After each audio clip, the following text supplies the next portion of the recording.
मैं जा रहा हूं पश्चिम बंगाल पर सीधे। जैसा मैंने कहा, वहां पर जो चुनौती है बीजेपी के लिए, सामने जो नेता है और जो पार्टी है बहुत मजबूत है, तृणमूल कांग्रेस। 42 सीटों वाला पश्चिम बंगाल। बीजेपी यहां बढ़ रही है या घट रही है? ममता बनर्जी ऊपर जा रही है, नीचे जा रही है? आपके सामने वोट शेयर आने जा रहा है इंडिया टीवी CNX के देश की आवाज ओपिनियन पोल का। पश्चिम बंगाल में बीजेपी को 37% वोट मिल सकता है, तृणमूल कांग्रेस को 48% वोट जाता हुआ हमें दिखाई दे रहा है। लेफ्ट फ्रंट को 5%, कांग्रेस पार्टी को 6%, अन्य को 4%।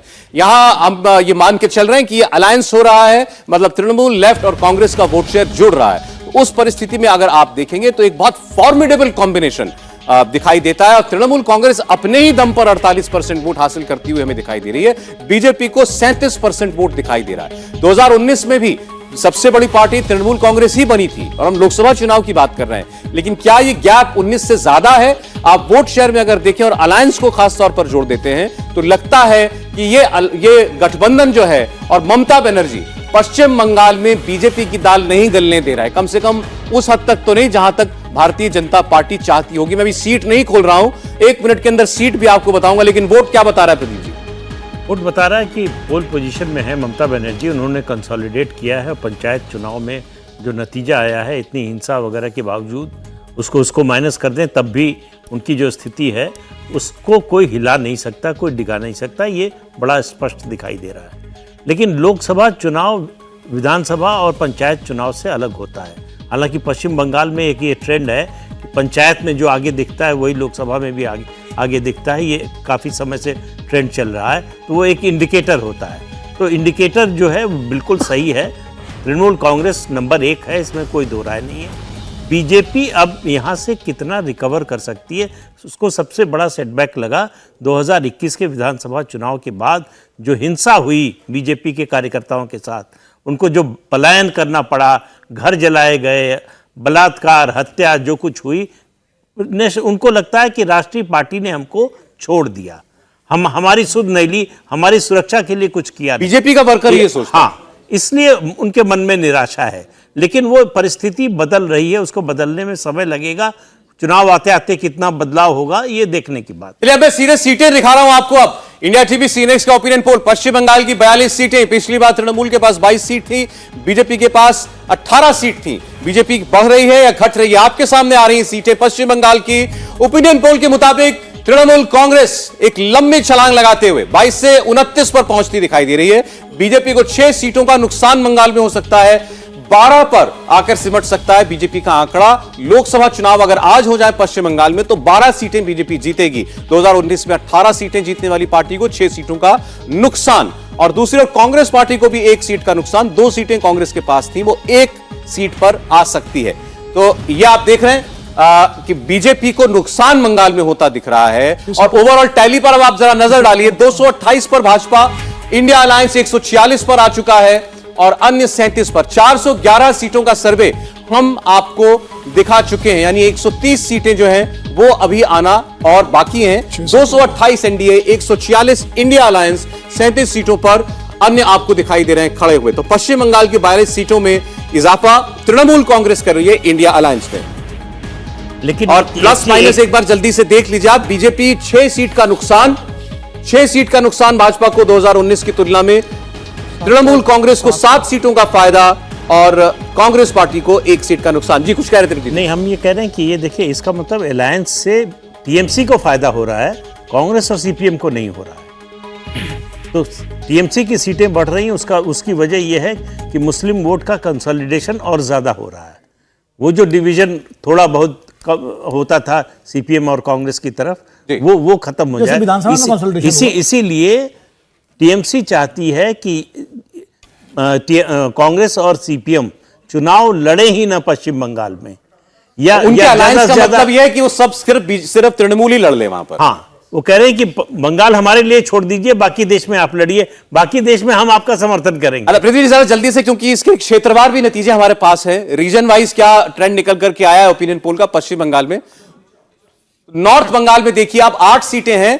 भाजपा इन 8 में से 5 सीटें जीत सकती है, तृणमूल कांग्रेस 3 सीटें। तो नॉर्थ बंगाल में बीजेपी का प्रभाव है भी, तो वहां पर वो आपको सीटों में भी दिखाई देगा। 5 पर बीजेपी, 3 पर तृणमूल कांग्रेस दिखाई दे रहा है। ईस्ट बंगाल, यहां बीजेपी 9 है, तृणमूल कांग्रेस 9, बीजेपी 2 है, तृणमूल कांग्रेस 9 है। और कांग्रेस पार्टी की जो एक सीट मिल रही है वो भी पूर्वी बंगाल से मिलती हुई हमें दिखाई दे रही है। ग्रेटर कोलकाता रीजन में तृणमूल कांग्रेस का पूरा दबदबा यहां आपको दिखाई दे रहा है। 5 सीटें हैं, पांचों सीटें ममता बनर्जी को मिलती हुई दिखाई दे रही हैं। साउथ वेस्ट बंगाल में 17 सीटें, बड़ा रीजन है, यहां बीजेपी 5 पर है, तृणमूल कांग्रेस 12 पर खड़ी हुई हमें दिखाई दे रही है। तो यह बंगाल की परिस्थिति जो है वो आपके सामने इस वक्त है। तो बीजेपी के लिए एक सेटबैक जरूर है बंगाल में, क्योंकि 19 के बाद 18 सीटें जीतने के बाद वहां से पार्टी को लगता होगा कि हमारे कदम आगे ही बढ़ने चाहिए, लेकिन रिवर्स गियर में जाती हुई पार्टी हमें यहां पर दिखाई दे रही है। हर्षवर्धन जी। नहीं, निश्चित तौर पर बंगाल बड़ी चुनौती है, लेकिन यहाँ एक चीज है जो मुझे लगता है कि एक कैच 22 की सिचुएशन जिसको हम कहते हैं ना, अगर हम ये कह रहे हैं कि लेफ्ट कांग्रेस और ममता बनर्जी एक साथ आ जाएंगी तो वोटों का कुछ क्षरण नहीं होगा टीएमसी में। ये मुझे थोड़ा सा लगता है कि ऐसा राजनीति में होता नहीं है, क्योंकि तृणमूल कांग्रेस और लेफ्ट के कार्यकर्ता एक दूसरे को, आप अभी भी अगर इसके बीच में भी कोई तृणमूल का प्रवक्ता होता तो वो यहीं से शुरू करता कि वो भात में खून मिलाकर खिला दिया इन लोगों ने, ये पापी हैं, ये राक्षस हैं। तो उन राक्षस और पापियों के साथ कैसे एक साथ बैठेंगे? और अगर वो एक साथ बैठेंगे तो क्या वो प्रतिक्रिया वाला वोट नहीं होगा? हम क्या सिर्फ यही मान रहे हैं कि सिर्फ मुस्लिम वोटों का पोलराइजेशन हो जाएगा, सेकुलर वोटों का ध्रुवीकरण हो जाएगा, दूसरा वाला वर्ग जो है वो ध्रुवीकृत नहीं होगा? ऐसा मुझे नहीं लगता है। लेकिन इसके बावजूद पश्चिम बंगाल में ममता बनर्जी बहुत मजबूत हैं, वहां सत्ता संरक्षण में जो गुंडागर्दी होती है वो बहुत मजबूत है, और भारतीय जनता पार्टी के कार्यकर्ताओं के लिए खड़े होना चुनौती है। फिर आपको लगता है कि अगर वहां अलायंस हो रहा है तो बीजेपी का अपना वोट भी कंसोलिडेट होना चाहिए और बढ़ता हुआ दिखना चाहिए? निश्चित तौर पर होगा, क्योंकि अभी जिसको कई बार हम कहते हैं ना कि कोई एक डिसेंट होता है तो आपके पास उस डिसेंट के लिए कोना होता है जिसको हम कुशन कहते हैं, लेकिन अगर वो खत्म हो जाए तो आमने सामने की जब लड़ाई होती है तो फिर तो कोई ग्रे नहीं रह जाएगा ना, ब्लैक एंड व्हाइट बातचीत होगी कि या आप इधर खड़े हैं या आप ममता बनर्जी के पक्ष में हैं या ममता बनर्जी के विरोध में। जब वो राजनीति होगी तो बहुत से वोट उस तरफ से छिटकेंगे भी, ऐसा मुझे लगता है। अभी तो पश्चिम बंगाल ममता बनर्जी के साथ खड़ा दिखाई दे रहा है। देखिए, पश्चिम बंगाल पूरी तरह से बाइपोलर हो चुका है, दो ध्रुवीय, तृणमूल कांग्रेस और बीजेपी के बीच में। कांग्रेस और लेफ्ट के पास उनका वही वोटर है जो उनका कमिटेड वोटर है, वर्कर भी वही है जो कमिटेड है। अब मान लीजिए जो जितना ऊपर का वोटर था वो शिफ्ट हो चुका है टीएमसी के साथ या बीजेपी के साथ, जिसको जो अपने हिसाब से जहां सुविधा मिलती है। इसलिए अलायंस वहां हो या न हो, नतीजे लगभग यही होने हैं, क्योंकि वोटर बिल्कुल पोलराइज्ड है। आप सहमत हैं इस आंकड़े से? हाँ, तो हम सभी सहमत हैं कि अभी आज की तारीख में, अब आज की स्थिति में तो यही स्थिति है। अब 6 महीने बाद क्या स्थिति बनती है उस पर हम भविष्यवाणी नहीं कर सकते। मैं आपको बताऊं, हम लोग अभी आज से 2-4 महीना पहले जब बात करते थे, 4 महीना पहले कम से कम, ये चुनाव से थोड़ा काफी पहले, तो कुछ लोग बंगाल समझने वाले कहते थे बीजेपी को डबल डिजिट में आने में भी दिक्कत होगी पश्चिम बंगाल के अंदर। ये एक नौबत वो भी पहुंची थी। तो ये ये जो अभी जो परिस्थिति दिख रही है, क्या ये कुछ संभली हुई परिस्थिति है? आ जाएगी कहते थे, 14 वाली स्थिति में आ जाएगी। नहीं, 2-3 वाले मालूम मैं नहीं हूं। मुझे तो यही लगता है कि मतलब ये डबल डिजिट आने में दिक्कत होगी कि नहीं दिक्कत होगी, क्योंकि 12 और 9 मतलब 3 सीटों का फर्क है। 3 सीटें कम हो जाए तो डबल डिजिट नीचे हो जाएगा, 1 सीट आगे बढ़ जाए तो 10 हो जाएंगे, तो मार्जिन पे ही है मामला। लेकिन यह जरूर है कि बंगाल पूरी तरह से पोलराइज स्टेट हो गया इस समय, और अब सीपीएम का जो वोटर है वो सीपीएम के साथ ही रहना है, चाहे सीपीएम लड़े चाहे न लड़े। जितना बीजेपी के साथ जाना था रिएक्शन में, वो विधानसभा चुनाव में जा चुका, तभी बीजेपी 3 से 77 पर पहुंची है, और वो अब कहीं हिलने वाला नहीं जो जिसके साथ चला गया है, जिन परिस्थितियों में चुनाव होंगे। हाँ, अब लोकसभा चुनाव के टाइम कोई ऐसी बड़ी घटना हो जाए, कुछ हो जाए कि इससे पूरा नेशनल सिनेरियो बदल जाए, पूरा जो है क्या कहते हैं नैरेटिव बदल जाए, माहौल बंदी दूसरी हो जाए, तो अलग बात है। लेकिन आज की तारीख में जैसा सर्वे ने कहा, लगभग वही नतीजा दिखाए। भाई 48% वोट और 37% वोट में मतलब गैप देखिए ना, 11% वोट। बीजेपी के कदम बढ़ नहीं पा रहे, इसकी सबसे बड़ी वजह बंगाल में क्या? भावेश, आपको क्या मिली? बीजेपी की जो सबसे बड़ी प्रॉब्लम है वहाँ पे बीजेपी की जो राजनीति है, पिछले विधानसभा चुनाव की बात करते हैं, उससे पहले जो था बीजेपी एक स्ट्रांग पार्टी थी। एक इनफैक्ट कई सारे लोग ये भी बताते हैं कि 2021 में जीत सकती थी बीजेपी वहाँ पे, पर 2021 के बाद देखिए जिस तरह का वायलेंस वहां पे हुआ, और जैसे प्रदीप जी ने बताया अपने कार्यकर्ता को बीजेपी उस तरह प्रोटेक्ट नहीं कर पाई। उसके बाद एक बड़ा मुद्दा था, जिस तरह बीजेपी के साथ जो मतुआ समुदाय के लोग जुड़े थे सीए को लेके, उसके बाद बीजेपी उसको ठंडे बस्ते में डाल के, इसके बाद उसमें उस समुदाय में कंफ्यूजन है, उसको फिर से बीजेपी को सपोर्ट करना चाहिए या नहीं करना चाहिए। इसलिए आप देखेंगे वो जो इलाका है जहाँ पे बनगांव है, वहाँ से शांतनु ठाकुर भले ही जीत रहे हैं, लेकिन उस एरिया में भी टीएमसी अच्छा करेगी। दूसरा ये जो नॉर्थ बंगाल का जो एरिया, उसमें बीजेपी अपना वोट कंसोलिडेट करी, अच्छी तरीका से करी, इसलिए देखेंगे आप वहाँ पे 5 सीटें बीजेपी जीत रही है। और जो अधिकारी फैमिली का जो स्ट्रांग होल्ड है वहाँ पे बीजेपी के, बाकी और जगह ना बीजेपी कहीं कोई लड़ाई में भी नहीं दिख रही है। और दूसरी बात है बीजेपी के जो पॉलिटिक्स आप देखें ना, उस बाकी रीजन्स को लेके, अभी देखिए हाल फिलहाल में एक बीजेपी ने स्टेप लिया था, नॉर्थ बंगाल से आने वाले अनंत महाराज जो राजवंशी समुदाय के राज्यसभा भेजा है, इसको लेके देखिए आने वाले दिनों में हो सकता है कि जो नॉर्थ बंगाल वर्सेस अदर बंगाल, वो एक बड़ा मामला हो सकता है, जिसकी वजह से बीजेपी को शायद और अब तो बात चेहरे की भी लड़ाई नहीं रही है। शुभेंदु अधिकारी जो है वो लीडर है भारतीय जनता पार्टी के। देखिए शुभेंदु अधिकारी की जहां तक बात कर रहे हैं, यही वो जो भी हर्षवर्धन जी कह रहे थे कि जो मान लीजिए जिसने पिटाई की है और उसके साथ चले गए तो सीपीएम को कैसे जाए, तो शुभेंदु अधिकारी तो ममता बनर्जी के साथ रह के वो सारे काम करते रहे जिसमें तृणमूल कांग्रेस बदनाम रही, या बीजेपी के सारे वर्कर। बीजेपी की दिक्कत एक ये भी है कि ज्यादा उसकी निर्भरता उन नेताओं पर है जो तृणमूल कांग्रेस से आए, और उन्हीं से लोग पिटते रहे। तो जिससे पिटते रहे उसी को आप नेता बना देंगे, और तो कैसे लोग के साथ लोग जाएंगे? ये समस्या तो वहां भी आएगी ना। बंगाल में एक बात है, मैं आपको बता दूं, बंगाल को लेकर राष्ट्रीय सेवक संघ ने बहुत ज़्यादा फोकस किया है। अगर अभी सभी 2024 को लेकर संघ का सबसे ज़्यादा फोकस जिन 2 राज्यों में अभी लगा रहे हैं, एक उड़ीसा है और एक पश्चिम बंगाल है। संघ का कैडर वहाँ दिन रात बीजेपी के लिए जमीनी स्तर पर काम कर रहा है। इसके अलावा देखिए भारतीय जनता पार्टी ने वहाँ संगठन के हिसाब से भी बहुत बदलाव किए। कैलाश विजयवर्गीय वहाँ के संगठन प्रभारी थे, उनको हटा के सुनील बंसल को वहाँ पर संगठन का प्रभारी बना दिया गया है, प्रदेश अध्यक्ष बदल दिए गए। जमीनी स्तर पर 16 जिला अध्यक्षों को भी पार्टी ने पिछले 3 महीने के अंदर बदला। तो बंगाल भारतीय जनता पार्टी के टारगेट में पार्टी मान के चल रही है कि अगले चुनाव में हमें वहाँ पर कम से कम 20 से 22 सीटें जीतना ही है किसी हालत में। तो मुझे लगता है कि जो सर्वे आया है ये अभी के हिसाब से ठीक हो सकता है, लेकिन आने वाले समय में अभी टाइम है 200 दिनों का। बीजेपी बेहतर करेगी, बिल्कुल वहां भारतीय जनता पार्टी बेहतर करेगी। और एटलीस्ट मुझे जिस हिसाब से जमीनी स्तर पर काम हो रहा है, संगठन बहुत स्ट्रांग लेवल पे काम कर रहा है, उसके परिणाम 200 दिन बाद जब चुनाव होंगे तब दिखेंगे। और मुझे लग रहा है कि भारतीय जनता पार्टी कम से कम जितनी सीटें पिछली बार जीती थी 18 सीटें, उतने तक तो पहुंचने ही वाली है। प्रदीप जी, आपको लगता है यहां से बेहतर करने की गुंजाइश है? गुंजाइश तो है, लेकिन कर पाएगी या नहीं?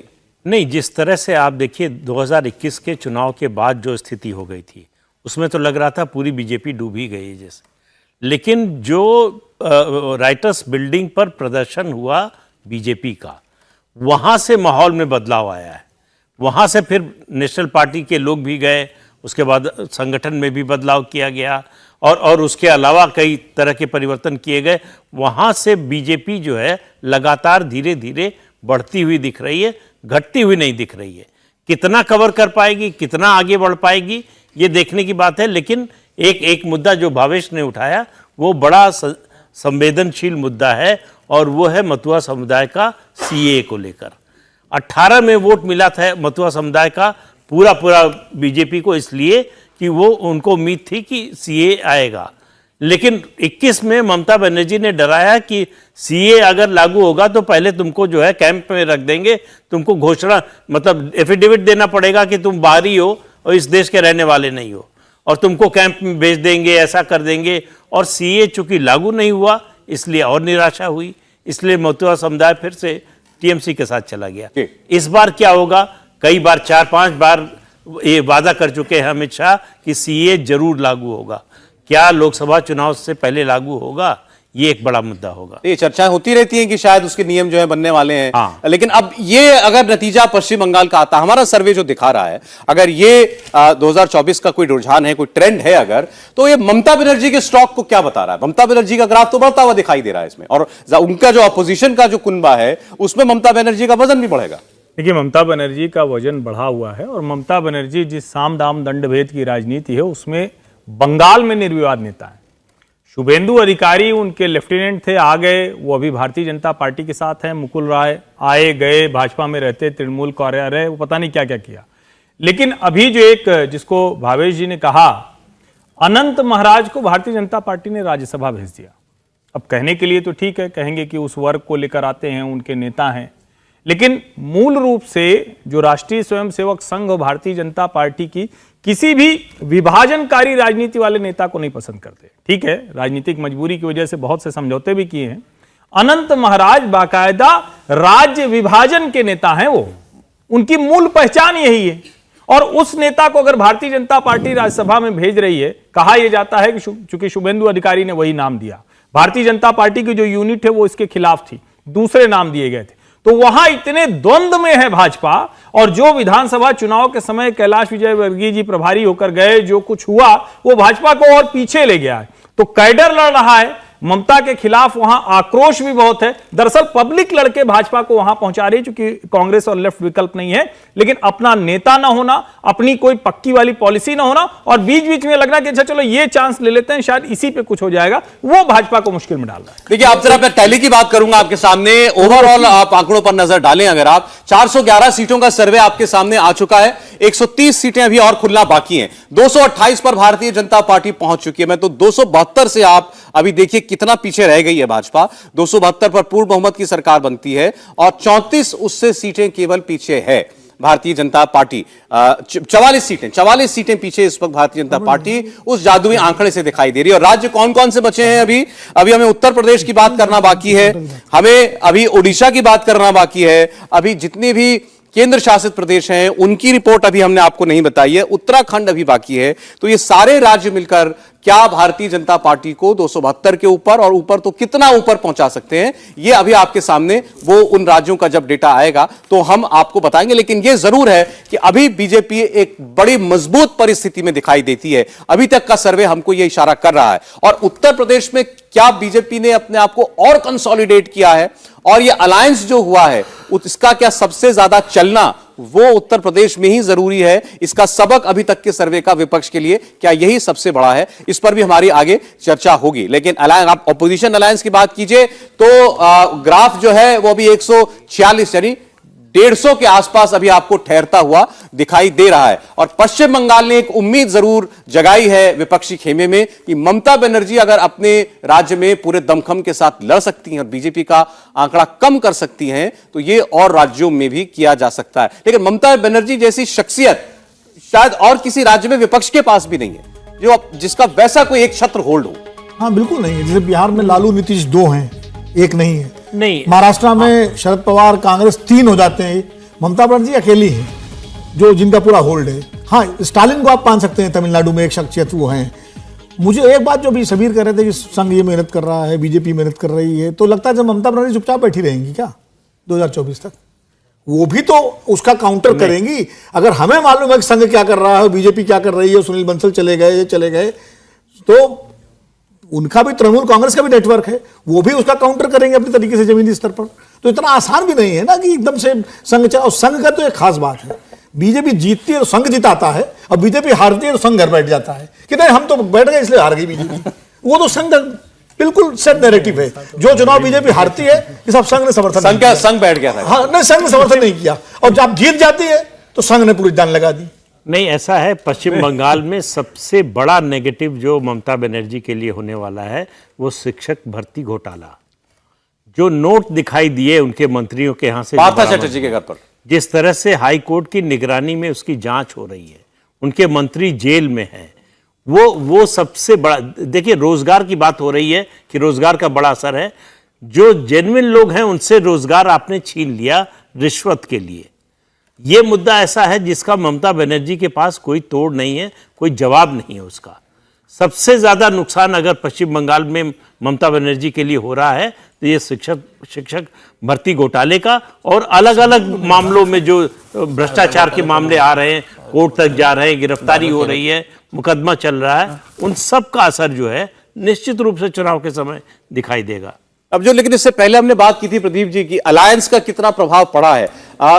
लेफ्ट और कांग्रेस का अगर कोई डील हो जाती है, कोई अंडरस्टैंडिंग ममता बनर्जी के साथ चुनाव में बनती है तो जाहिर तौर पर उसका असर दिखाई दे रहा है। जो आपने कहा कि वोट छिटकता अगर नहीं है, बटता अगर नहीं है तो नुकसान भाजपा को हो रहा है। लेकिन सीपीएम के लोग तो खुले, सीताराम येचुरी खुले कह चुके हैं कि हम किसी भी हालत में टीएमसी से समझौता नहीं करेंगे।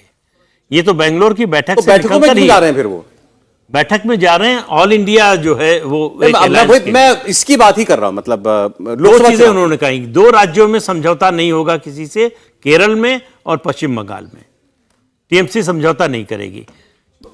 उसके अलावा आम आदमी पार्टी कह रही है कि केवल लोकसभा के लिए, विधानसभा में नहीं करेंगे। तो अभी जो विधानसभा चुनाव होने वाले हैं उसमें आम आदमी पार्टी अपने कैंडिडेट खड़े करेगी। तो ये मैसेज क्या जाता है लोगों के बीच में कि आप अभी लड़ रहे हैं, कल कह रहे हैं कि कल हम साथ होंगे, आज लड़ाई करेंगे कल साथ होंगे, तो विश्वसनीयता नहीं बनती उससे। जी। अरे ममता बनर्जी को लेकर के अगर कोई किसी को ऐसा लगता है कि अगर प्रधानमंत्री पद के लिए किसी महिला को आगे करके अलायंस चले तो उसका कोई लाभ हो सकता है? जैसा अखिलेश यादव ने कहा कि क्या हमारे पास तो महिला उम्मीदवार भी है। अगर आपको लगता हो किसी को कि देश की प्रधानमंत्री महिला होनी चाहिए, इतनी महिलाएं यहां बैठी हैं, किसी को लगता है? प्रधानमंत्री होना एक मतलब होता है कि स्ट्रॉन्ग ओपिनियन हो। स्ट्रॉन्ग ओपिनियन उनके पास हैं, लेकिन ऑल ओवर द इंडिया की अगर हम बात करें तो वो इतने स्ट्रॉन्ग ओपिनियन नहीं रख सकती है। वो हर एक पॉइंट को अपना क्लियर करने के लिए she try her best, but उनके जो सेंटिमेंट है वो सिर्फ जो जुड़े हुए हैं वो वेस्ट बंगाल के लोगों से जुड़े हुए हैं। वो कनेक्ट नहीं कर पाएगी जो बाकी की हमारी जो बंगाल के बाहर country लोग उनसे जुड़ाव महसूस नहीं करते। जुड़ाव महसूस कर पाएंगे, क्योंकि उनके जो वो पॉलिटिक्स जिस तरीके से वो खेलती हैं, वो तरीका ही उनका ऐसा डिपिक्ट किया जाता है कि वो बहुत एक गलत तरीके से हम लोग जैसे लोग लेते हैं जो कि वेस्ट बंगाल से बाहर हैं। क्या खराब लगता है आपको ममता बनर्जी जिस तरीके से उनके टाइम पे वेस्ट बंगाल के अंदर पॉलिटिक्स होते हैं, हम लोग देखते हैं कि किस तरीके से आर्मी वहां पे, बीएसएफ वाले जितने भी लोग होते हैं उनको हमें तैनात रखना पड़ता है, क्योंकि वहां पे कितने भी किसी भी टाइम पे दंगे होने के चांसेस रहते हैं। चुनावों में जो हिंसा होती है वो दिखाई देती है हम लोगों को। हाँ। तो आप वो बाहर इफेक्ट करती है मतलब लोगों को। हम इंडिया की अगर हम बात करें तो West Bengal is also part of India. तो अगर कोई भी चीज, कोई भी हिंसा अगर हमारी कंट्री में हो रही है तो ऑटोमेटिकली वो बाहर के स्टेट पे भी इंपैक्ट डालेगी। विनोद जी, ये सवाल इस बात, ये मतलब बंगाल में जो माहौल बनता है चुनाव को लेकर, खास तौर पर आरोप लगते हैं हिंसा होती है। आपने सुना अभी हमारे साथ एक यंग लड़की हैं, उनका कहना है कि मतलब ममता बनर्जी बाहर, बंगाल के बाहर एक तो कनेक्ट नहीं करती और ये बाहर लोग महसूस करते हैं कि कुछ तो ठीक नहीं हो रहा वहां पर। नहीं, बिल्कुल वहां की राजनीति में कुछ गलती है। नहीं, वो बिटिया बच्ची सही कह रही है। देखिए, असर तो पड़ता है जब बंगाल से खबरें आती हैं वायलेंस की, महिलाओं के साथ बदसलूकी की और हत्याओं की, इस तरह की खबरें आती हैं तो निश्चित रूप से उसका असर, नकारात्मक असर पूरे देश पे पड़ता है। और ममता बनर्जी की जो छवि है उस पर एक अपने आप में वो धब्बा है, दाग है। वो सही है, इससे मैं सहमत हूं पूरी तरह से। इसीलिए मैं कह रहा हूं कि इंडिया के साथ सबसे बड़ी समस्या ये है कि जो उसके क्षेत्रीय नेता हैं, जो छत्रप हैं, उनका अपना अपना तो आधार अपने अपने राज्यों में मजबूत है, लेकिन पैन इंडिया जो छवि है, जो नरेंद्र मोदी जी के सामने खड़ी हो सके और जिसमें भले मान लीजिए बराबरी का भी मुकाबला ना हो तो थोड़ा बहुत लगे कि यहाँ टक्कर हो रही, वो अभी अभाव है। इसीलिए वो राहुल गांधी की बात कर रहे थे, तो इसीलिए राहुल गांधी का नाम लेते हैं लोग, क्योंकि बड़ी पार्टी है ये।